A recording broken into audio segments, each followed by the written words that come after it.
Bugün çox maraqlı bir mövzunun müzakirəsini eləyəcəyik birlikdə. Hansı ki, hər kəsin dillərində belə deyək bir növ əzbər olan və günümüzün trendi olan bir mövzunu. İdarəetmədə süni intellektin tətbiqi.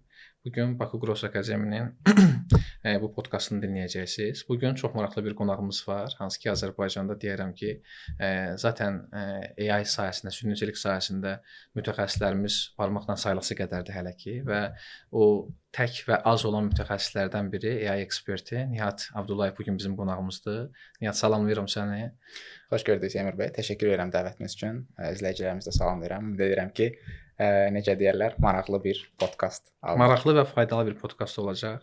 Bugün çoxlu suallarım olacaq sənə. Çünki AI hamı üçün maraqlı olan bir mövzudur və xüsusən də AI ilə bağlı təlimlər çoxdur, kurslar çoxdur, məlumatlar çoxdur, amma real praktikada bu nə formada tətbiq olunur, nə formada işlədə bilirik, bunlarla bağlı bir müzakirələrimiz olacaq. İstəyərdim ki, bir standart bir sualla başlayaq prosesi, müzakirəni. Süni intellekt dediyimiz, yəni AI dediyimiz bir AI eksperti üçün nədir və bunun tarixi hara gedib çıxır? Bununla bağlı dinləmək istəyərdim. Təşəkkür edirəm Semir bəy. Kifayət qədər geniş, belə deyək, bir sualdır. Ümumilikdə süni intellektə biz çox qısa bir izah verməyə çalışsaq, süni intellekt insan beyninə oxşar, düşünə bilən, real zamanda informasiyanı emal eləyərək məntiqli nəticələr əsasında qərarlar vermə bacarığı olan bir sistemdir. Və bunun tarixi də kifayət qədər maraqlı olub. Bu günə qədər hər dəfə süni intellektin yeni bir dalğası gələndə hər kəs üstələyəcəyini, insanlar üstələyəcəyini düşünüb. Belə ki, süni intellektdə 3 fərqli dalğa baş verib günümüzə qədər. Birinci dəfə 1950-ci illər, hətta daha əvvəl zamanlara dayanan süni intellektin ilk dalğası bu simbolik AI adı ilə məşhurlaşıb. Və simbolik AI daha çox if-else based AI konsepsiyasıdır. Yəni burada əgər konsepsiyası ilə işləyən sistemlərdir, çoxlu sayda if logikləri və s. və bu yeni olaraq gələndə hər kəs bunun kifayət qədər yeni və hər kəsi üstələyə biləcək potensialda olduğunu düşünürdü. Amma biz 1950-ci illərin belə deyək də sonlarına doğru başa düşürük ki, buradakı trend yavaş-yavaş sönməyə başlayır. Və 1970-ci illər və həmin aralıqlarda search based AI-nin növbəti bir dalğası olaraq gəlir. Axtarış sistemləridir və digər belə deyək də bu konsepsiyadan gələn AI alqoritmlərdir. Bunlar A-star, D-star və digər alqoritmlərlə məşhurdurlar. Və bu da gələndə təsadüfi deyildir ki, yenə də insanlar bunun kifayət qədər potensialı böyük və insan gücünü və zəkasını üstələyə bilən bir sistem olduğuna inanırdı. Amma təcrübə və tarix göstərir ki, bu da digər trend kimi bir müddətdən sonra düşməyə başladı. Günümüzdə isə AI üçüncü bir dalğasının biz şahidi oluruq və artıq belə deyək də günümüzdəki süni intellekt digər iki dalğadan çox daha fərqli cür inkişaf eləyir və burada təbii ki, məntiqi olaraq birinci sual yaranır ki, günümüzdəki süni intellektin belə deyək 30-50 il əvvəlki süni intellektlərdə nə fərqi var və onlar qalxdığı kimi düşübsə bugünkü niyə düşməsin? Və burada da məsələyə biz yanaşanda görə bilirik ki, günümüzdəki süni intellekt daha çox digərlərindən fərqləndirən ən böyük tərəfi onun data driven olmasıdır.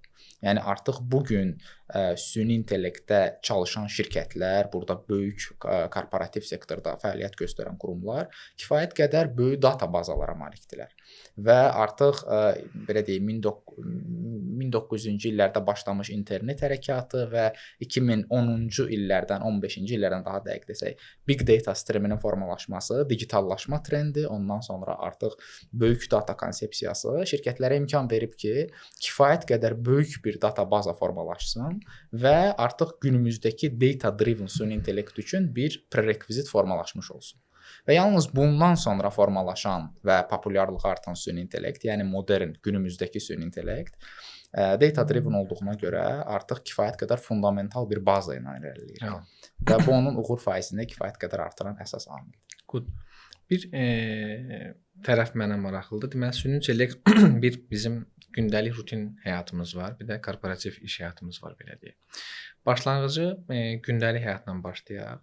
Bir insan üçün, yəni süni intellektdən istifadə edən bir insanın gündəlik həyatında nə tip müsbət və yaxud da mənfi dəyişimlər baş verə bilər? Çünki müxtəlif fikirlər səsləndirilir. Mən özümün təcrübədə yaşamışam. Bəziləri deyir ki, insanı daha az düşünməyə vadar eləyir, tənbəlləşdirir. Bəziləri də ki, yox, əksinə vaxtıma daha çox qənaət eləyə bilirəm, daha geniş axtarış imkanları əldə edirəm. Yəni bir sıravi bir insan süni intellektdən istifadə edən insan nə əldə eləyir və yaxud da hansı potensial təhlükələrlə qarşılaşır? Təşəkkür edirəm. Düşünürəm ki, bu da kifayət qədər böyük bir auditoriyanı hədəfləyən sualdır. Belə ki, günümüzdəki, belə deyək, süni intellektin kifayət qədər artımı o düzdür ki, insanların, belə deyək, paradigmasında bir dəyişiklik formalaşdırır. Əslində, belə deyək ki, normalda zaman-zaman bilirsiniz ki, industrial inqilablar bir-birini əvəzlədikcə hər zaman, hər bir dövrdə insanlar həyat və yaşayış şəraitini ona uyğun dəyişiblər. Və süni intellektin günümüzdə insanların davranışlarının necə dəyişdiyini biz real zamanda şahid ola bilərik. Ki, bundan əvvəl deyək ki, hansısa bir axtarış enjinlərində insanlar gedib sual yazıb nəsə axtardığı zaman, deyək ki, daha çox vaxt sərf eləyərək hər hansı bir məlumatları əldə edə bilirdilər. Orada bir həmişə məşhur bir belə deyək nümunə var ki, 30 il əvvələ baxanda görürük ki, insanların əlində demək olar ki, heç bir digital kontent yox idi və insanlar hardan nə oxuyacaqlarını bilmirdilər. Günümüzdə isə həddən artıq digital kontent var və insanlar yenə də hardan nə oxuyacaqlarını bilmirlər. Çünki məlumat o qədər çoxdur ki, bəli, məlumat o qədər çoxdur ki, insanlar, yəni günümüzdə belə süni intellekt olmayacağı təqdirdə insanlar gedib fərqli resurslardan məlumatlar oxuyurdular, onların eyniləşdirib, sonra burada hansı mənbələrə güvənmək olar və s. Amma süni intellektin gəlişi bir çox məlumata və bir çox belə deyək actionable itemlara bizim əl çatanlığını təmin edir. Və insanların artıq belə bir sürətli paradigmasında bir dəyişiklik formalaşır ki, biz ilk olaraq ağlımıza gələn, məsələn, nəsə bir problem var, bunu real zamanda Google-da axtaraq və yaxud da hansı bir search engine-də axtaraq, yoxsa generative engine-lərdə axtaraq, yəni burada artıq ChatGPT və digər məşhur generative engine-lərdən söhbət gedir. Burada paradigma daha çox digər tərəfədir. Və təcrübələr göstərir ki, 2028-ci ilə qədər hər iki axtarış sorğusunun biri ən azı generative engine-lər üzərindən gedəcək. Google search onda yox olma təhlükəsindədir demək olar ki. Yəni burada özünüz görə bilərsiniz ki, Google və OpenAI şirkəti arasında bununla bağlı hətta bir sıra maraqlı məqamlar da yaşanmışdı. Orada bu cür rəqabətə tab gətirə bilmək üçün Google Search belə öz search kanallarında birinci sıraya Gemini, yəni Google tərəfindən tərtib olunmuş ağıllı dil modeli bunu təqdim eləmişdi və artıq ilk olaraq siz Google-da belə nəsə axtaranda bu Gemini üzərindən oxunan cavabları görə bilirsiniz. Aynen. Və bu nəyi göstərir? Bu onu göstərir ki, bizim paradigmamıza belə bir dəyişiklik eləyib ki, artıq bundan əvvəl brendlərin, hansısa bir şirkətlər öz brendlərini daha çox promot eləmək üçün search engine istiqamətində optimizasiyalar və digər parametr dəyişiklikləri aparırdılarsa, günümüzdə bu GEO ilə, SEO yox, yəni GEO ilə generative engine optimization öz yerini verir və daha çox brendlərin generative engine-lərdən necə parlamasına təmin eləyir, bu istiqamətə doğru gedir. Əla, maraqlı. Onda əlaqəli bir başqa sual çıxır ortalığa. Hansı ki, iş həyatında, misal üçün biz gündəlik bir həyatda bir insan həyatına süni intellekt necə toxuna bilər, ondan danışdıq. Bir də gələk korporativ həyata, iş həyatına deyək. Və ən çox insanları düşündürən potensial təhlükə suallarından biri ondan ibarət ki, iş mühitində süni intellektin insanı əvəzləməsi klişe sualdır bilirəm, amma fərqli cavablarla rastlaşıram və özüm də hazırda gündəlik həyatda bir gözümün önündə qəribə bir tendensiya baş verir. Görürəm nələr baş verir və bir AI ekspertinin düşüncəsi mənim üçün maraqlıdır ki, korporativdə, iş dünyasında, iş mühitində süni intellektdən istifadə edənlər, süni intellektdən istifadə etməyənlər və nə baş verir? Yəni kimləri hansı aqibət gözləyir? Peşələrlə bağlı soruşmuram. Zaten onunla bağlı hətta bir açıqlanmış listə var ki, gələcəyin peşələri, hansıları süni intellektin əvəzlənmə riskləri falan filan. İnsanlar olaraq mənə maraqlıdır. Çünki mən şəxs olaraq düşünürəm ki, süni intellektin ağıllı bir insanı əvəz eləmə ehtimalı yoxdur. Amma istifadə edə bilməyəni və yaxud da süni intellektin imkanlarını doğru anlaya bilməyən insanların müəyyən qədər risklər gözləyir. İstəyirəm ki, bununla bağlı bir sənin fikirlərini alım. Bu sual üçün də təşəkkür edirəm. Burada əslində mən belə başlayım cavaba ki, bilirsiniz ki, burada biz gəlin sualı bir neçə prizmadan analiz eləyək. Burada birinci növbədə biz baxmalıyıq ki, bəzi işlər var ki, onlar kifayət qədər rutin təkrarlanan prosesdir. Bunların süni intellekt tərəfindən edilməsi artıq belə deyə qaçılmazdır. Digər tərəfdən biz korporativlərdə həm korporativlərin düzəldib müştərilərinə təqdim elədiyi, eyni zamanda korporativin öz daxili, öz içərisində baş verən proseslərə nə qədər süni intellekt tətbiq eləmə məsələsi ilə bağlı. Bilirsiniz ki, ən çox korporativ sektorda süni intellekt aplikasiyalarının tətbiqində birinci insanların qarşısında duran maneə risklərdir. Hər kəs deyir ki, süni intellekt risklidir. Amma burada belə deyək, biz başa düşməliyik ki, böyük şirkətlərin əslində belə deyək də, startaplarla müqayisədə hər hansı bir qərarları verməkdə adaptasiya olması zamanı, gec adaptasiya olmasının əsas səbəbi odur ki, böyük şirkətlərdə prosesin, informasiyanın kommunikasiyası daha uzun bir prosesdən keçir.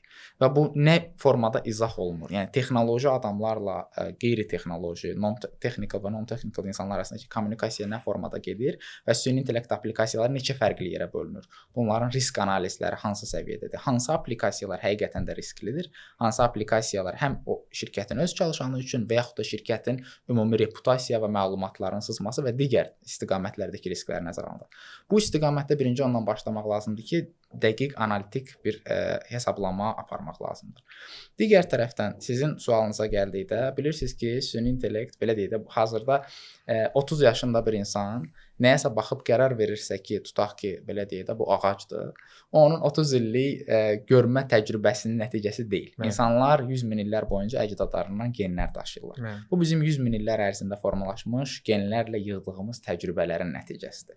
Süni intellekt isə bugünkü nəticəyə demək olar ki, son 4-5 il ərzində gəlib. Və bugün insanların belə deyək də IQ ortalamasına görə 155 kifayət qədər outlier, yəni üstün bir zəka göstəricisi sayılır. Və bugün əgər süni intellektin ortalama IQ-su 155-dirsə, növbəti 4 il ərzində süni intellektin gəlib çata biləcəyi nöqtə ilə bağlı biz düşünəndə fikirləşə bilirik ki, artıq kifayət qədər üstün bir zəka göstəricisindən söhbət gedir. Və bu da təbii ki, şirkətlərin iş proseslərinin daha çox avtomatlaşmasına və yaxşılaşmasına səbəb olmaq potensialı kifayət qədər böyükdür. Gəlin baxaq, əsas digər məsələlərdən birinə, ki, bir şirkətdə biz süni intellektin tətbiqinə başlamaq istəyirik. Zənn eləyək ki, böyük təşkilatdan söhbət gedir. Qarşılaşa biləcəyimiz çətinliklər, müqavimətlər, blokerlər, bu sistemsal da ola bilər, insana da bağlı ola bilər, korporativ mədəniyyətə də bağlı ola bilər. İstənilən bir məfhuma aid nə tip blokerlərlə, challenge-larla, çətinliklərlə üzləşirik və çözməyin hansı yolları var? Təşəkkür edirəm. Demək, böyük şirkətlərin süni intellekti təbii ki, aydın məsələdir ki, bu artıq böyük bir hype kimi gəlir və böyük şirkətlər də istəyirlər ki, bu hype-dan kənarda qalmasınlar və həqiqətən də şirkətlərin günümüzdə təcrübəyə də, praktikaya da və statistikaya da baxdığımız zaman görə bilirik ki, süni intellekti özünə inteqrasiya eləmiş şirkətlər o zaman ərzində gəlirlərin artması, xərclərin azalması və iş produktivliyinin artımı istiqamətində kifayət qədər nəticələr ala bilirlər. Hətta Google-un da bu istiqamətdə kifayət qədər böyük bir araşdırması var və onlar da bunun produktivliyin artımında, eyni zamanda gəlirlərin optimizasiyasında bu cür metrikləri artıq kifayət qədər açıq bir şəkildə ortaya qoyurlar. Sadəcə olaraq burada başlamaq lazımdır ki, kiçik və orta bizneslər eyni zamanda böyük şirkətlərin bu süni intellekt applikasiyalarından istifadəsi zamanı adətən onların belə deyək də hər biri üçün, hər bir fərqli qrup üçün ssenari adətən fərqli cür olur. Kiçik və orta bizneslərdə süni intellekt applikasiyalarının tətbiqi zamanı burada ən vacib məsələ başa düşüləsi məqam odur ki, süni intellekt və agentik AI sistemlərinin tətbiqi zamanı birinci prerequisit data strategiyası və data arxitekturasının yerində olmasıdır. Yəni kiçik və orta şirkətlərin SME-lər deyirlər, small medium enterprise-ların ilk növbədə baxılmalıdır ki, bu şirkətlərdə data lakehouse, warehouse sistemləri hansı vəziyyətdədir və deyək ki, günün biri o həmin şirkət agentic AI solution almaq istəyirsə, həmin şirkətin data arxitekturası bununla compatible-dırmı, imkan verirmi? Təsəvvür edin ki, bu günümüzdə call center agentlər kifayət qədər məşhurdur. Şirkət hər hansı bir call center agent alır, bunu bir solution olaraq alır və həmin solution aldığı zaman bu həmin şirkətin data arxitekturası imkan verə bilməlidir ki, agent real zamanda hansısa bir müştəri ilə bağlı məlumatları analiz eləyib, müştərinin sorğusuna uyğun hansısa bir action levelında bir əməliyyatı yerinə yetirə bilsin. Və həmin databaza həm bu yükə hazır olmalıdır, həm kifayət qədər onun texniki parametrləri yerində olmalıdır ki, bu agentik solutionlar, generative AI günümüzdəki hype-da olan solutionlar həmin şirkətə qoşulmasında problemlər olmasın. Və hadisənin digər bir tərəfi isə böyük şirkətlərə aiddir. Böyük şirkətlərin həm onlarda biraz ssenari başqa cürdür. Böyük şirkətlərin həm bunu eləmək üçün özlərinin in-house development komandaları olur. Eyni zamanda onlar böyük bazara çıxıb vendorlardan da bu cür solutionları ala bilirlər. Və təbii ki, burada da bir trade-off var. Şirkətlər hər daim belə deyək, vendor üzərindən gedib solution aldığı zaman burada adətən üstünlüklər bundan ibarət olur ki, developerdan asılılıq minimuma düşür, vendor üzərindən kontraktinq məsələləri baş verir və burada artıq responsibility-ni şirkət hüquqi şəxs olaraq vendor, provider şirkət öz üzərinə götürür. Amma digər tərəfdən in-house development şirkətin özünün know-how-sunun yaranmasına kömək eləyir. Eyni zamanda şirkətin daxili resursları hesabına edilib deyə bir çox hallarda vendordan alına biləcək solutionun daha ucuz qiymətə şirkətə başa gəlir və bütün procurement proseslərindən də belə deyək də, yəni procurement prosesindən keçmə məcburiyyətində qalmadığı üçün zamanlamada da qabağa düşüb daha qısa zamanda time to market strategiyası qurmağa kömək eləyir şirkətlərə. Okay. Bu dəqiqə Azərbaycanda özüm üçün maraqlıdır sadəcə. Bu AI həlləri, AI xidmətləri göstərən komandalar varmı və yaxud da hansı tip şirkətlərə bu tip xidmətlər göstərilə bilər? Kiçik orta sahibkarlıqmı, böyük digər böyük həcmli, iri həcmli şirkətlərmi varmı ümumiyyətlə bu sahədə ekspertlər bazarda? Bəli, əlbəttə, təşəkkür edirəm bu sual üçün də. Bilirsiniz ki, 2025-ci il üçün 25-27-ci illəri əhatə edən cənab prezident tərəfindən süni intellekt strategiyası qəbul edilib və bu strategiyanın fərqli aspektləri var. Burada həm süni intellektin akademik səviyyədə, eyni zamanda bu istiqamətdə ekspert hazırlığı və şirkətlərin öz daxili proseslərində süni intellektin istifadəsinin daha da çoxaldılması istiqamətində bir neçə punktlar yer almaqdadır və təbii ki, ölkəmizdə istər özəl, istərsə də dövlət qurumları arasında bu trend kifayət qədər mövcuddur və belə demək mümkündür ki, bazarda kifayət qədər tələblər var bu istiqamətdə və biz özümüz də həm belə deyək komanda olaraq bu istiqamətdə bir çox yerli və xarici şirkətlərlə sizin özünüzün komandanız da var bu istiqamətdə. Bəli, biz özümüz həm komanda olaraq fəaliyyət göstəririk. Bizim əsas istiqamət sahələrimiz həm konsultasiya, eyni zamanda texnoloji həllərin tətbiqidir ki, biz artıq bir çox şirkətlərə yaxınlaşdığımız zaman burada kiçik orta şirkətlər, bizneslər, eyni zamanda bir neçə böyük şirkətlər üstünlük təşkil eləyir ki, biz həmin şirkətlərin istər data arxitekturası istiqamətində həm konsultasiya, həm də texniki servislər, eyni zamanda data arxitekturası ilə bağlı hər hansı bir sıxıntı olmadığı halda yalnızca AI istiqamətində olan servislərə fokuslanırıq və birbaşa belə deyək şirkətlərin gəlir payının daha da çoxalması istiqamətində bu cür inisiativalarla da çıxış eləyə bilirik. Və düşünürəm ki, Azərbaycan bazarı bu istiqamətdə doğrudan da Azərbaycan bazarında olan şirkətlər AI vasitəsilə inteqrasiya olunacağı təqdirdə onların gəlirlərində kifayət qədər artım potensialı müşahidə olunacaq. Əla. Çox maraqlı mövzuya toxundun. Orada situasiya nədən ibarətdir? Məsələn, AI tətbiq olundu və deyirik ki, şirkətdə X, Y, Z dəyərləri qatacaq. Məsələn, şirkəti inkişaf elətdirəcək, məsəl üçün gəlirliyi artacaq, dövriyyə və sair digər göstəricilər var, hansı ki, biznes göstəricilərindən söhbət gedir. Konkret olaraq kriteriyalar varmı ki, süni intellekt tətbiq olunan şirkətlərdə hansı göstəricilərdə artım mümkündür? Məsəl üçün, müştəri məmnuniyyəti ola bilər, əməliyyat xətalarının sayı ola bilər, iş effektivliyi və sair kimi mən nümunə olaraq deyirəm. Varmı belə göstəricilərin AI effektivliyini ölçmək? Bəli, əlbəttə. Burada mənə elə gəlir ki, baxmalıyıq. Əsasən süni intellekt applikasiyalarında hər bir biznes layihədə olduğu kimi, süni intellekt applikasiyalarında da tətbiq zamanı biz burada ROI, return on investment və cost optimization, belə deyək, headcountun effektivliyinin artırılması və digər metriklərlə bunu ölçə bilirik və hətta bu istiqamətdə böyük şirkətlərin apardığı məşhur araşdırmalar da var. Burada McKinsey və digər böyük konsaltinq şirkətlərinin apardığı araşdırmaların nəticələrinə də baxa bilərik və təcrübələr göstərir ki, süni intellekti özündə belə deyək, tətbiq eləməyə başlayan şirkətlər adətən bunun success rate-ini 3 əsas faktorla ölçə bilirlər. Burada return on investment gəlir, yəni ki, onlar bu istiqamətdə ödədikləri yatırımı hansı müddəti və nə qədər qazana bilirlər. Burada fərqli araşdırmalar da fərqli ədədləri deyə bilir. Baxa bilərsiniz ki, bəzi bazarlarda bu ədəd $1 $3.8 qayıtması kimidir. Bəzi bazarlarda hətta bu $8 kimi qalxır. Sadəcə olaraq burada time to market məsələləri də var. AI digər bütün conventional biznes növlərindən fərqli olaraq çox sürətli şəkildə qısa zamanda time to market qəpini bağlamağa fokusludur deyə. Artıq insanlar sürətlə ideyaları validationdan keçirdərək həmin istiqamətdə test eləyə bilirlər şirkətlər və bu istiqamətdə uğurlar əldə edə bilər. Digər bir əhəmiyyətli metrika isə təbii ki, işçi məmnuniyyətidir.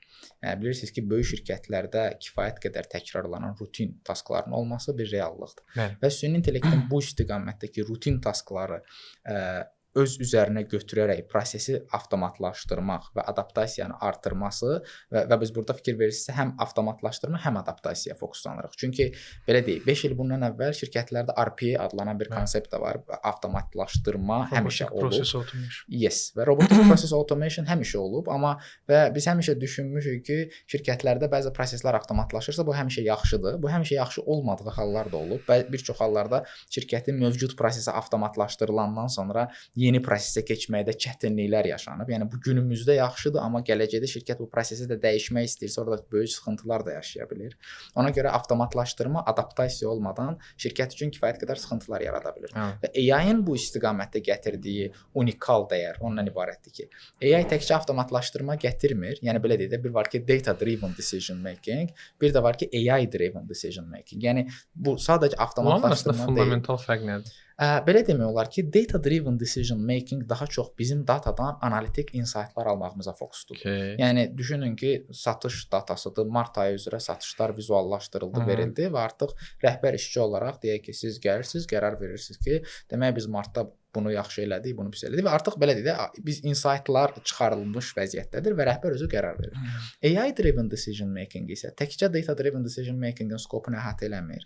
Eyni zamanda data üzərindən çıxarılan insightlar vasitəsilə alternativlərə yol açır və özü fərqli qərar və onun ardınca gələn strategiyaları müəyyən edir ki, bizim filan yerdə insightın belə olmasından qərara gələ bilərik ki, filan faktorlar prosesə təsir eləyir və gəlin başqa cür eləyək və bundan sonraki istiqaməti bu istiqamətə çevirməklə daha çox pul qazana bilərik məsələn. Çünki adətən belə deyək də o kommersial böyük korporativlərin günün sonunda məqsədi kommersialdır. Yəni kommersial olaraq daha çox pul qazanmaqdır. Və süni intellektin də əsas tətbiqi bu şirkətlərdə AI driven decision makingin verdiyi əsas üstünlük odur ki, bu artıq şirkətlərə imkan verir ki, onlar sadəcə datadan insight çıxartmasınlar, eyni zamanda həmin bir agent olsun orada və insanlar kimi düşünmə və fərqli fikir massaya dəyər qatmaq anlayışını yerinə yetirə bilsinlər. Və böyük şirkətlərə də bu avtomatlaşdırma, bayaq dediyimiz prosesin həm adaptiv, həm avtomatlaşdırmanı təmin etməsi şirkətlərin bu istiqamətdə həm rutin işlərin azalmasına səbəb olur və fikir verə bilərsiniz ki, artıq işçi hər gün işə gəlib rutin iş görməsə, hər dəfə daha fərqli işlərlə məşğul olsa, məsələlərə vaxt ayıracaq, şəxsi inkişafa vaxt ayıracaq və onun məmnuniyyəti də avtomatik olaraq daha yüksək olacaq. Və bununla deyə bilərik ki, artıq süni intellekt həm işçi məmnuniyyətində, həm ROI-da belə deyək, eyni zamanda şirkətin uzun müddətli strategiya olaraq özünü formalaşdırmasında kifayət qədər rol oynaya bilər və həmin metriklərlə də şirkətin AI-da uğurlu olduğu görünə bilər. Bəsit bir də misal çəkəcəm, dediyinə qüvvət. Adi bir user kimi deyirəm. Məsələn, əvvəllər hansısa bir məhsul üzərində işləyəndə, layihə üzərində işləyəndə nə edirdim? Məsələn, Google-a yazırdım və tutaq ki, bir araşdırma motivi var idi, bir Word dokument götürürdüm və o aşağıda Google-un aşağısında rəqəmlər olur. O rəqəmlərin hamısı rəngi çəhrayı rəng dəyişəndə o bilirsən ki, hamısına baxmısan da. Sonuncu 17, 18, 20-ci səhifə bitənə qədər bütün silkaları açıb bir-bir dataları toplayırdım bir də Word-ün içərisinə. Tutaq ki, bir 40 səhifəlik bir Word yarandı. Sonra onu bir-bir oxuyub highlightlar eləyib, lazımları sızları silib, lazımları saxlayırdım və təxmin edirəm ki, bu proses üçün layihənin həcmindən asılı olaraq 4-6 saat mənim zamanım gedirdi. Və sonra artıq da bir bu data vizuallığa çevrilirdi, toplanmış data artıq bir məhsula çevirirdik bunu. İndi həmin proses nə qədər vaxtımı alır? 30 saniyə, 20 saniyəmi alır bəsit olaraq və artıq strateji məsələlərə daha çox fokus ola bilərəm. Real adi bir user kimi deyirəm. Okay, bəs bir dənə başqa bir nüans var da. Bu AI ancaq danışırıq yaxşı tərəflərindən də. AI əladır, AI gözəldir. Və bunun hansı bir risk tərəfləri var biznes üçün və varsa bu necə önlənməlidir? Misal üçün data tərəfdən risklər ola bilər, ethics tərəfdən risklər ola bilər. Hansı bir risklər varmı bununla? Bu da kifayət qədər əhəmiyyətli bir mövzudur. Ümumiyyətlə AI kimi sistemlər, insanlar hər daim AI-ın sistemlərinin artımına baxdıqda onu özlərinə oxşadıblar ki, bu da bizim kimi düşünə bilir. Yəqin ki, bizim üçün təhlükədir. Burada bunun insanlar üçün belə təhlükəli tərəfi var, eyni zamanda şirkətlər üçün təhlükəli tərəfləri var və hər birində biraz başqa cür irəliləyir. Standart belə deyək, insanlar üçün, hər kəs üçün, bəşəriyyət üçün yarana biləcək təhlükəsi daha çox işin biraz fəlsəfi tərəfinə gedir. Və burada Hararinin bir məşhur bənzətməsi var. Harari deyir ki, məsələn bizlər qəbullanırıq ki, məsələn də biz canlılar üzərində, insanlar olaraq bütün canlılar üzərində dominasiyanı bizdədir, yəni insanlardadır. Və insanları bütün canlılardan fərqləndirən iki əsas xüsusiyyət var. İnsanlar real zamanda flexible və kollektiv şəkildə qərar vermə bacarığına malikdir. Yəni insanlar qərarı kollektiv formada birləşərək verir. Eyni zamanda problem qarşılarına çıxdığı zaman qərarı dəyişə də bilirlər. Məsələn, burada fərqli кейslər də yaranır ki, məsələn, arılar da sürülər halında hərəkət eləyirlər, amma məsələn, arıların başına bir problem gələndə özlərinə bir qruplaşma yaradıb, fərqli bir flexible qərarla çıxış eləyib, gedib action listində dəyişir. Belə bir funksionallığı yoxdur. Bəli. Və yaxud da şimpanze məşhur bir nümunədir. Onların flexible qərar vermə bacarığı var. Məsələn, nərdivan qoyurlar, banan var yuxarıda. Məsələn, o nərdivana dırmaşaraq gedir, bananı götürür. Burada başa düşə bilirik ki, biz real zamanda artificial problemi artificial solution-da gəlir meymun tərəfdən. Amma onların məsələn böyük dəstələr halında bir yerdən digər yerə getmək, digər insanlara çıxış vermək kimi bir vərdişləri də yoxdur. Yəni insanlar yeganə varlıqlardır ki, həm kollektiv, həm də flexible qərar verməni özlərində birləşdiriblər. Hə. İndi biz baxmalıyıq ki, AI-ın bəs bu bacarıqları varmı ki, o da digər bütün canlılar üzərində dominasiya eləsin. Burada baxa bilirik ki, AI-ın flexible qərar vermə bacarığı hamıya məlumdur. GPT-yə sual verəndə, ChatGPT məsələn, siz orada asanlıqla nəticədən narazı qala bilirsiniz. Asanlıqla GPT-yə ürək sözlərinizi dedikdən sonra o artıq verdiyi həldə bir dəyişikliklər eləyə bilir. Eyni zamanda günümüzdəki süni intellekt agentlərinin kollektiv qərar vermə bacarığı da artıq multi-agent sistemlərinin artımı ilə artmışdır. İndi buradan sual yarana bilərmi ki, yəni insanlar bu iki bacarığı birləşdirib canlılar üzərində dominasiya qurub, indi süni intellekt də bu iki bacarığı birləşdirib hər kəs üzərində dominasiya quracaqmı? Və cavab budur ki, burada bu yes and no sualı deyil. Və belə demək mümkündür ki, insanların kontrolundadır günümüzdə. Bu da nə cür kontrol olunmalıdır? Süni intellekt applikasiyaları istər şirkətlər tərəfindən düzəldilən və yaxud da belə deyək də şəxsi startup xarakterli olsun, bütün applikasiyalar üzərində müxtəlif protokollar və governance mexanizmləri mövcuddur. Agentlərin, fərqli süni intellekt sistemlərinin işləməsi istiqamətində həm bu işin security, eyni zamanda ethics tərəfləri var və bir çox hallarda bunlar AI governance olaraq birləşə bilirlər. Bəzi şirkətlər də var ki, hətta bu istiqamətdə AI-da security və governance polisilər üzərində çalışırlar və o bəzi rullar var ki, bu şirkətlərə imkan verir ki, tutaq ki, deyirik ki, biz şirkət olaraq qərara alırıq ki, bizim agentlərin protokolu kommunikasiyası spesifik bir texniki protokol üzərindən baş verəcək. Məsələn, MCP. Belə bir MCP protokolu var, Model Context Protocol, bunun işi budur. Yəni, bu bir nümunədir. Bütün bu sistemlər qarşılıqlı bir neçə stakeholderlərin birləşməsi vasitəsilə, şirkətin texnoloji komandalarının birləşməsi vasitəsilə böyük şirkətlərdə baş verə bilir və süni intellekt sistemlərinin risklərinin, burada heç kim demir ki, süni intellekt sıfır risk daşıyan bir texnologiyadır. Xeyr, sadəcə olaraq süni intellektin günümüzdəki applikasiyalardakı riskləri kontrol altında oluna biləndir. Bunun da səbəbləri var ki, insanlar artıq belə deyək, bu texnologiyalar istiqamətində ekspert rəyindən keçir və bir neçə qrupun ekspertizası birləşərək üzərində çalışıldığı üçün bu belə deyək də filtrdən keçərək verilir. Biz özümüz məsələn bir çox şirkətlərlə müsahibədə olanda, konsultasiya sessiyalarında onu görə bilirik ki, həmin şirkətlər ilk növbədə süni intellekti tətbiq eləmək istəyən şirkət çoxdur. Biz orada başlayırıq ilk növbədə challenge-lardan başlamağa ki, təbii ki, deyək ki, gəlin birinci növbədə sizdə data lakehouse-dan başlayaq, data istiqamətindəki belə deyək də arxitekturalar nəzərdən keçirək ki, bu arxitektura buna hazırdır yoxsa yox. Əgər hər bir şey hazırdırsa, növbəti ən vacib sual bundan ibarət olur ki, sistemin AI governance-ını biz necə eləyə bilərik? Yəni biz necə əmin ola bilərik ki, bizim belə deyək çalışdığımız şirkət və yaxud burada bir neçə qurumlar ola bilər. Həmin şirkətlər öz daxillərində süni intellekt sistemlərini kontrolda saxlaya bilirlər. Və bu kontrol mexanizmləri olduqdan sonra günümüzdə belə demək olar ki, süni intellektin inkişafını faydalı tərəflərini qabığa çıxardaraq kontrol altında aparmaq mümkündür. Keçən dəfə bir də maraqlı video çıxdı qabağıma, bilmirəm ki, o nə dərəcədə real idi. Deməli, bir restoranda işləyən robotlar, süni intellektlə işləyən robotlar üsyan edib, hər şeyi qırdılar və qaçdılar. Özümə qəribə gəldi ki, misal üçün, süni intellektin həmişə insanla müqayisəsində biraz emosional düşünmə tərəflərində əvvəllər dedilə ki, sıxıntı var. Valla mən ChatGPT-lə soruşanda mənə elə bir emosional bağ yaradıbdı ki, yəni baxırsan ki, artıq emosional tərəfləri də cover eləyir demək olar ki. Razıyam, günümüzdə trenddir və mütləq ki, artıq həyatımızın zəruri bir parçasına çevrilibdir və süni intellekt texnologiyalarının üzərində həyatımızda çox sadə həllər gəlib. Adi gündəlik istifadə etdiyimiz naviqasiya proqramının Bəli. funksionallığından da görə bilirsən ki, sən hansı saat aralıqlarında hara getdiyini bilir və sənə çox yaxşı həll yolları. İstənilən bir applikasiya inteqrasiyanın işimiz rahatlaşır. Başqa bir tərəfi var. Mənim gördüyüm tərəf nədən ibarətdir? Süni intellekti istifadə eləyə bilən insanlar süni intellekti istifadə eləyə bilməyən insanları əvəzləyəcək düşüncəsi gəlir mənim ağlıma ki, misal üçün iki insan düşünək. Biri süni intellektdən effektiv şəkildə istifadə edib işlərini asanlaşdırır və burada həm korporativ həyatından söhbət gedir, həm gündəlik daily rutindən deyək də, gündəlik şəxsiyyətindən söhbət gedir. Bir də süni intellektdən imtina eləyib rezist eləyən deyək də, müqavimət eləyən insanlardan. Mən artıq görürəm ki, nisbətən balans olaraq artıq hər kəsdə trend yanır ki, süni intellektdən istifadə etmək önəmlidir. Başqa bir faktor çıxır ortalığa. Biz şəxsi həyatdan danışdıq. Yəni şəxsi həyatda süni intellektin istifadəsindən, iş həyatında, korporativdə danışdıq.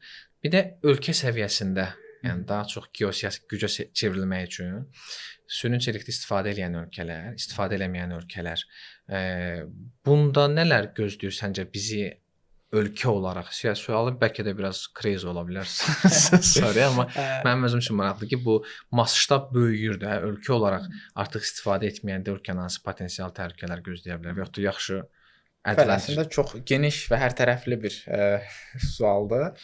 Belə demək olar, mənə elə gəlir ki, günümüzdə bilirsiniz ki, bir texnologiyanın, hər bir yeni bir trendin formalaşmasında ən birinci amil onun təbliğatından başlayır. Yəni burada süni intellekt istiqamətində də təbliğatı işlərin görülməsi birinci növbədə hər kəs bu sözü eşitməlidir. Yəni hər bir belə deyək də arxasında bir məşhur söz var, arxasında böyük cəmiyyətlər dayanan hər bir şey uğura məhkumdur. Çünki onun arxasında böyük cəmiyyətlər var, belə deyək. Və süni intellektin də ilk növbədə inkişafını qarantiləyən amillərin biri bunun kifayət qədər təbliğatı işlərdir. Bu təbliğatı işlərdən sonra bu texnologiya levelində gəlib günümüzə artıq girib, biz artıq bunu sadəcə eşitmirik, birbaşa tətbiqlərini görürük. Yəni qarşımıza çıxır, hər kəsə əl çatandır. Amma günümüzdə o həmin texnologiyanın günümüzə gəlib çıxdıqdan sonra günümüzdə ən çox danışılmayan, underrated olunan mövzulardan biri mənim fikrimə görə sosial bacarıqlardır. Çünki biz insanlar olaraq qəbul eləməliyik ki, hard skill levelında, yəni belə deyək də hard skillin tərcüməsi texniki bacarıqlar. Bəli. Yəni texniki bacarıqlar levelində süni intellektlə yarışma şansımız yoxdur.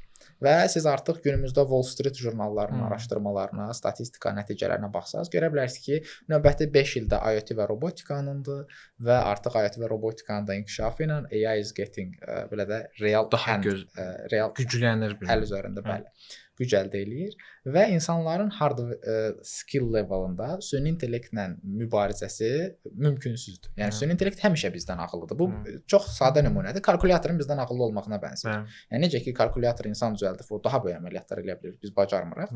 Eləcə də süni intellekt bəzi tapşırıqları, texnoloji, bənzər amma gözəl, sadə və gözəl nümunədir. Yəni bu əlimizdə olan kalkulyator daha çox rəqəmli əməliyyatlar hesab edir, amma biz onu hesablaya bilmirik yəni. Bəli, yəni artıq süni intellektin də hard skill levelında bizdən üstdə olması, bəzən belə deyək də biz oturub fikirləşəndə düşünürük ki, yox ola bilməz. Yəni biz daha güclüyük, biz daha çox bilirik, amma o gələndə necə ki indi günümüzdə kalkulyatorun spesifik bir tapşırıqda bizdən güclü olması heç kimi şoka salmırsa, süni intellektin də bizdən güclü olması həmin dövrün tələbinə uyğun heç kimi şoka salmayacaq.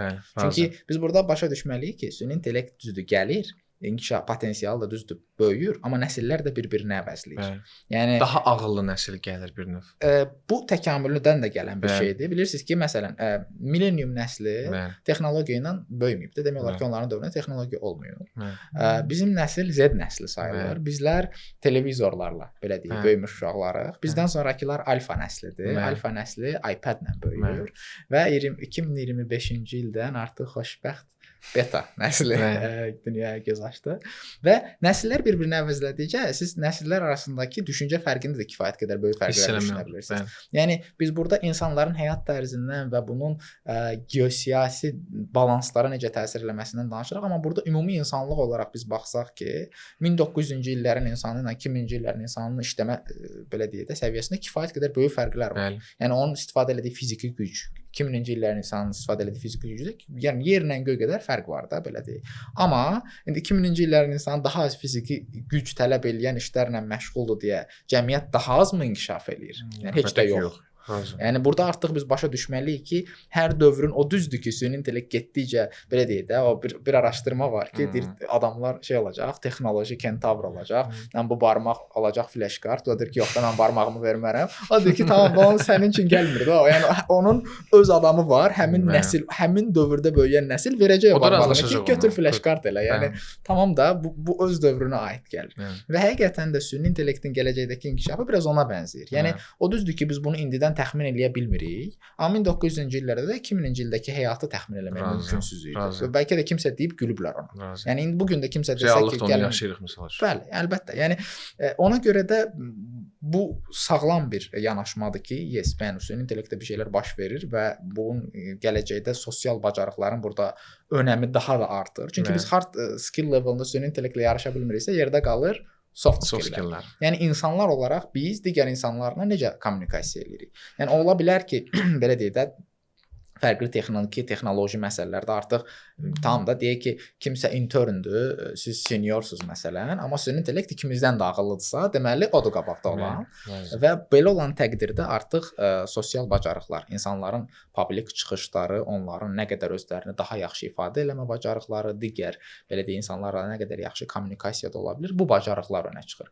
Və ona görə düşünürəm ki, elə günümüzdə süni intellekt texnologiyalarının hər kəsin öyrənməsi onları kifayət qədər qabağa salan və qısa zamanda buna həmişə nümunəsi belə olurdu ki, mən belə nümunə gətirirəm ki, bu ekspertizanı outsource eləməkdir. Yəni hər daim industriyanın fərqli nümunələri, belə deyək, dövrləri olub ki, burada startaplar da olub, böyük şirkətlər də olub, amma bilirsiniz ki, daha çox bu Silicon Valley və digər cərəyanlar baş verəndən sonra daha çox entrepreneurship dünyada bir trend halında formalaşıb.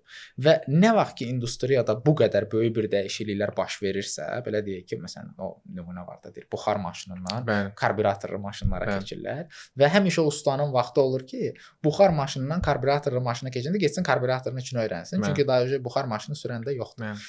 Və artıq günümüzdə də bu süni intellektin baş verdiyi transformasiya dövründə bənzəri transformasiyadasında kifayət qədər hətta daha sürətli transformasiyada. Hələ burada əsas sual odur ki, həmin ustanın vaxtı varmı onu öbürünü öyrənsin? Və bu da əslində gənclər aktuallığını itirib yenisi çıxacaq. Yəni də bu gənclər arasında bu kifayət qədər böyük sualdır ki, mən işimi belə dedim, universitet bitirəndə vəbşi oxuduğum ixtisas o sahə qalacaq yoxsa yox? İşləyə biləcəm yoxsa? Yəni bu kifayət qədər bu belə dedik, qeyri-müəyyənliklər yaradan bir şeydir. Və əslində biz bütün bu işlərin fonunda məsələni araşdıranda görə bilirik ki, süni intellekt texnologiyalarının gətirdiyi üstünlüklər, belə deyək, industriyaların hər biri bir-birini əvəzlədikcə bu cür baş verən transformasiyalarda tarix göstərir ki, həmişə kiçik şirkətlər və startaplar qabağa düşür. Və startaplar həmişə odur. Nə vaxt ki, industriyada bu qədər böyük bir transformasiya baş verir, çevik hərəkət eləyir. Bəli. Bu U dönüşünə bənzəyir də. Nə vaxt ki, bu qədər böyük dəyişiklik baş verir, orada həmişə startaplar qabağa düşə bilər. Və bu trendi də follow eləsək, deyə bilərik ki, günümüzdə kiçik və orta bizneslər üçün və süni intellekti öyrənmək üçün möhtəşəm bir zamanlamadır. Və zamanlamanın da əhəmiyyətini yəqin ki, vurğulamağa ehtiyac yoxdur. Çünki yəqin ki, dinləyicilər də hamımız başa düşürük ki, uğurlu olmaq üçün sizin möhtəşəm komandanız ola bilər, ideyanız möhtəşəm ola bilər, möhtəşəm investisiya imkanları ola bilər. Amma zamanlama əgər doğru zamanda siz doğru yerdəsinizsə, bu artıq bütün hekayəni dəyişə bilər və doğru zamanda doğru yerdə olmaq çox belə deyək, əhəmiyyətli amildir. Ona görə günümüzdəki süni intellekt texnologiyaları həm öyrənmə insanları kifayət qədər qabağa salır, eyni zamanda kiçik və orta bizneslər üçün süni intellekt vasitəsilə onların proseslərini avtomatlaşdırması onlar üçün kifayət qədər böyük imkanlar yaradır ki, siz kiçik biznes olsanız belə, o böyük şirkət gedib 100 minə deyək ki, ekspert tapıb gətirirsə və yaxud da 500 minə, siz onu süni intellekt köməyi ilə eləyə bilirsiniz. Bəli, və bu istiqamətdə böyük bir imkanlar açır. Bir şey maraqlıdır mənə, bəlkə də sahibkarları da düşündürür həmən sual. Süni intellekt transformasiyasına gedən şirkət, yəni mən bir sahibkaram, bir 1000 nəfərli şirkətim var, 10 ildir fəaliyyət göstərirəm və süni intellektin gətirəcəyi imkanlardan geri qalmamaq üçün istəyirəm ki, şirkətimdə süni intellekt transformasiyası eləyim. Yəni bu süni intellekt imkanlarından istifadə eləyək, insanların mindseti dəyişsin və s. kimi məsələlər. Hardan başlamalıdır və yaxud da çox belə detala getmədən, step by step, bullet pointlarla deyə bilərsən ki, 1 bunu etməlidir, 2 bunu etməlidir, 3 bunu etməlidir. Yes. Addım-addım saysaq, şirkət üçün bir də qısa gəl sahibkarlar üçün bir də roadmap çizək də səndən ki, hardan başlamalılar? Gəlin belə deyək, əlbəttə. Deyək ki, sizin dediyiniz nümunə üzərindən gedirik. Sizin hər hansı bir kiçik və yaxud da orta leveldə bir sahibkarsınız. Birinci növbədə şirkətin AI vasitəsilə proseslərini nə qədər avtomatlaşdıra bilər, nə qədər qazanc əldə edə bilər. Bunu başa düşmək üçün biz birinci növbədə şirkətin biznes modelini anlamalıyıq. Şirkətin içərisindəki industriyasından asılı olaraq proseslər hansı ardıcıllıqla gedir. Və bu istiqamətdə biz şirkətin ümumi olaraq belə deyək, proseslərini dinlədikdən sonra və mövcud müşahidələr apardıqdan sonra fərqli istiqamətlərdəki proseslərin hansı hissəsinin süni intellektlə əvəz olunması, belə deyək, şirkətin xərclərinin azaldılmasına hədəflidir. Hansı hissəsində süni intellektin nə cür tətbiq olunması şirkətin qazancının artırılması istiqamətindədir. Bu ilə bağlı fərqli decisionlar verə bilirik. Birinci ona görə vacib olan məsələ şirkətin biznes prosesini anlamaqdır. İkinci vacib məsələ isə şirkətin əldə olunan məlumatları hansı formada emal edir, bunu araşdırmaqdır. Çünki bir çox şirkət var ki, onların üzərindən kifayət qədər böyük bir belə deyək, proseslər baş verir. Şirkət kifayət qədər özünə görə böyük bir bazarda çalışır və kifayət qədər prosesi var. Sadəcə olaraq ya bu şirkət deyək ki, datanı digitallaşdırmır və yaxud da onun əlində kifayət qədər böyük bir data var, sadəcə olaraq bu data dəftər vərəqlərindədir məsələn. Yəni nümunədir bu sadəcə. Reallıqda mı? Artıq təbii ki, yəni bu bizim təcrübədə kifayət qədər gördüyümüz bir şeydir. Yəni şirkətin ilk növbədə bunu artıq belə deyək də, bu son 10 ildir artıq trend olan bir şeydir ki, datanın önəmi kifayət qədər böyükdür. Data kifayət qədər böyük bir xam maldır. Günümüzdə artıq data müharibələri başlayıb, yəni fiziki müharibələrdən data müharibələrinə keçmiş. Bəli, və artıq siz görə bilərsiniz ki, bayaqlarda qeyd etdiyim üzrə günümüzdəki süni intellekti qabağa salan, bütün süni intellektlərdən güclü eləyən, hər kəsin eşitməsinə səbəb olan amil datadır.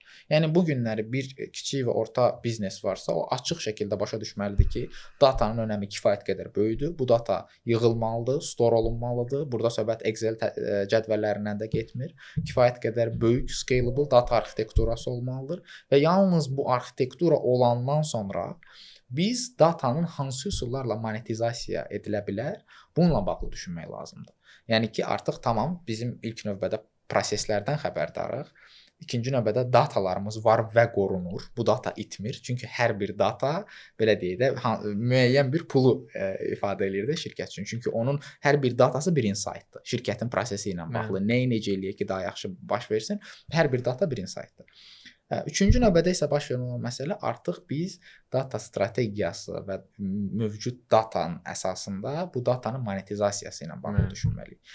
Və bütün bu proseslərdən keçdikdən sonra artıq biz deyə bilirik ki, tamam, bizim prosesi başa düşürük, datamız var, datanın monetizasiya üsulunu da düşünmüşük. Tamam, gəlin hər hansı bir AI-da, belə deyək, süni intellekt agent quraq və prosesləri avtomatlaşdıraraq bir mənalı olaraq, belə deyək ki, biz datanın kommersiallaşdırmasını real ədədlərlə görmək üçün bir nümunəsini artıq başladıq. Və bu bizim, belə deyək ki, təcrübəmizdə kifayət qədər olmuş bir praktikadır ki, şirkətlərdir, kifayət qədər normal, böyük bir oborotu, belə deyək, dövriyyəsi olan bir şirkətdir. Həmin şirkətlər bir müddət datalarını digital formada saxlamağa başladılar. Biz həmin datalar üzərindən bir analitika başlatdıq və artıq sistemin prosesləri, şirkətin prosesləri avtomatlaşdığına görə burada gözlə görülən miqdarda böyük bir transformativ dəyişiklik baş verdi bu şirkətlər. Bir tərəf də məni maraqlandırır. Bu sual da düşünürəm ki, çox insan üçün maraqlı olar. Bu sahədə özünü inkişaf elətdirmək istəyən insan hardan başlamalıdır? Yəni AI biliklərini artırmaq istəyən, kifayət qədər resurslar var. Məsələn, Udemy-də, Coursera-da, onlayn LMS platformalarında və yaxud da müəyyən təlimlər var. Qısa bir ICP deyək də fərdi inkişaf planı necə qura bilər? Yəni detallı sənin qədər bilmirəm zaten ki, tutaq ki, hansı levellar var, advanced user levelları var, developer, engineer levelları var. Bu ona görə də dəyişə bilər. Sadəcə mənə AI ekspertin baxışı lazım ki, bir insan hardan başlaya bilər AI öyrənməyə? Təşəkkür edirəm bu sual üçün. Bu sualla mən kifayət qədər rastlaşmışam fərqli auditoriyalarda və fərqli, belə deyək, masalarda. Burada biz başa düşməliyik ki, indi süni intellektlə hər kəs məşğul ola bilər və hər kəsin də süni intellekt öyrənməsi kifayət qədər faydalı ola bilir həmin insan üçün. Sadəcə burada insanların tutduğu pozisiyalardan çox şeylər asılıdır. Birinci növbədə başa düşmək lazımdır ki, süni intellekti biz belə deyək, təlim kimi də düşünsək, biz hər daim fərqli istiqamətlərdə təlim zamanı burada hədəf auditoriyası nəzərə alındıqda fərqli bir təlim planları ilə gedirik. Məsələn, şirkətlərin ekzekutivləri üçün nəzərdə tutulmuş təlimlər tələbələr üçün nəzərdə tutulmuş təlimlərdən tam fərqlidir. O düzdür ki, belə sualımı biraz da detallandırım üzülürsə, menecerial, non-menecerial bölsək. Yəni çox career level-a düşmədən mütəxəssis səviyyəsi üçün inkişaf planı ola bilər, rəhbər vəzifəsi üçün inkişaf planı ola bilər. Okay. Belə deyək, non-managerial pozisiyalar üçün süni intellekt təlimi zamanı ən vacib məsələlər orada belə deyək, birinci o ingilislərin məşhur bir sözü var, deyir, you don't know what you don't know. Yəni o insanlar nəyəsə yeni olaraq başlayanda nəyi bilmədiklərini bilmirlər. Və nəyi bilmədiklərini bilməmək artıq bu 10 dənə bağlı qapının qarşısında dayanmaq kimidir.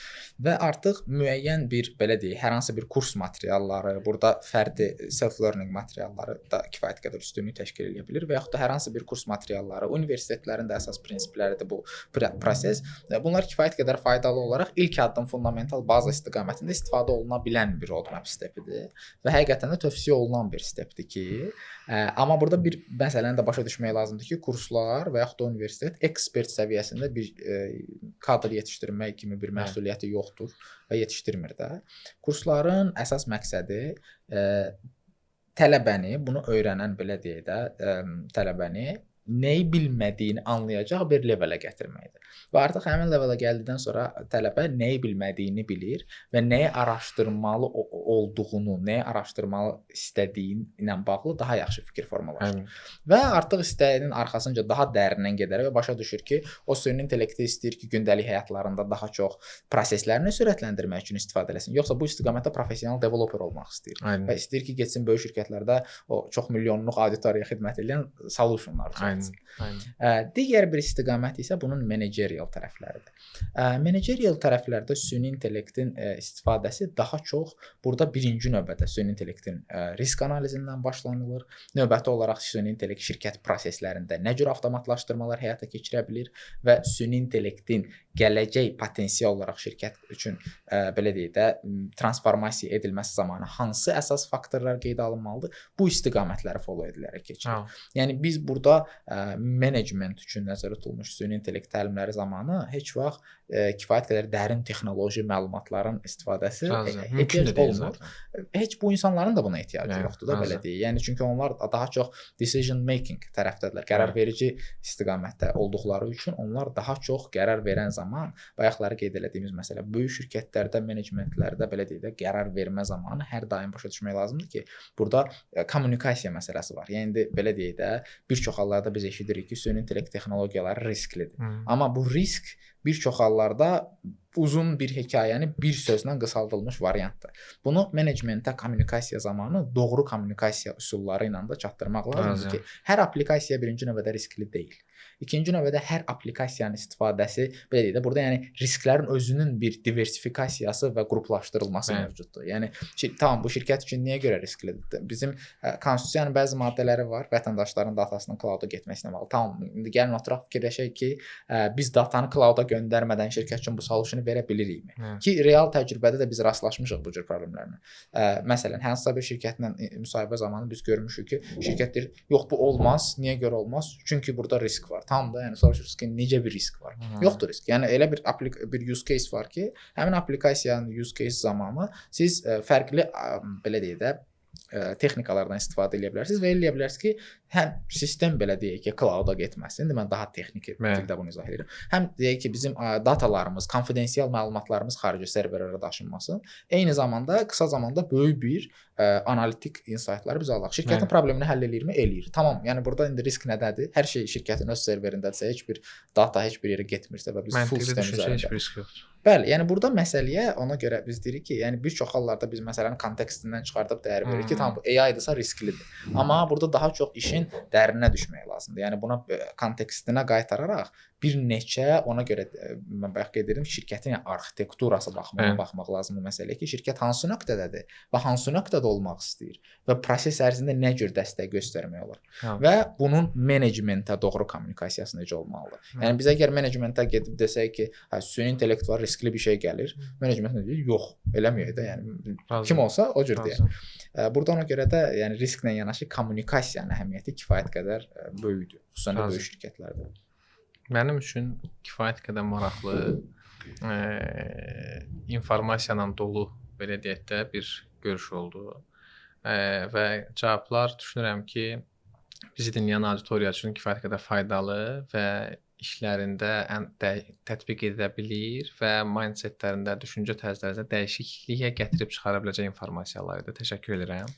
Çox sağ olun Seymur bəy, dəvətiniz üçün də mən də əgər faydalı ola bildiysə, nə xoş bizə, necə deyirlər.